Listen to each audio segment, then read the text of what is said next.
Hello বন্ধুরা, good morning. সবাই কেমন আছো? আমি দিয়া আবার চলে এসেছি ছোট্ট একটা ব্লগ নিয়ে। আমি সকাল থেকে দুপুর অবধি কী করি আপনাদের দেখাবো। সকালে উঠে প্রথম কাজ হলো বিছানাপত্র গোছানো, কেননা বর চলে যায় সকাল 5টায় ডিউটিতে।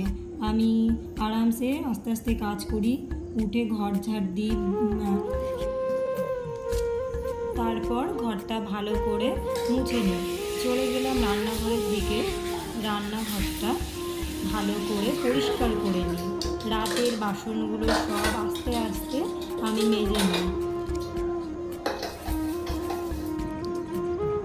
বাসন মাজার পর ব্রাশ করে মুখ ধুয়ে চলে যাই স্নান করতে, কেননা আমি 8:30 থেকে 9টার মধ্যে সকালে স্নানটা সেরে নিই। স্নান করে এসে চেঞ্জ করে আমি সিঁদুর পরে নিই। সিঁদুর পরার পর আমি চলে যাই পুজো করতে।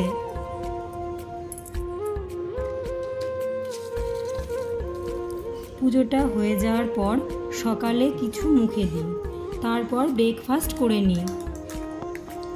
তারপর চলে এসেছি দুপুরের লাঞ্চ তৈরি করতে।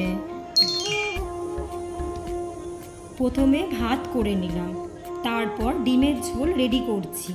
তোমাদের সাথে সব শেয়ার করছি না। আজ রান্না হচ্ছে ভাত, ডিমের ঝোল, ভেন্ডির তরকারি। কাজ থেকে বর লাঞ্চ করেই আসে, তারপর আমি দুপুরে 2টো থেকে 2:30টার মধ্যে লাঞ্চ সেরে নিই। তারপর যা এঁটো বাসন থাকে সব সেগুলো মেজে কমপ্লিট করে নিই। এটাই ছিল আমার সকাল থেকে দুপুরের কাজ। ওকে, থ্যাংক ইউ। ভিডিওটা ভালো লাগলে লাইক, কমেন্ট অ্যান্ড সাবস্ক্রাইব করে দেবে।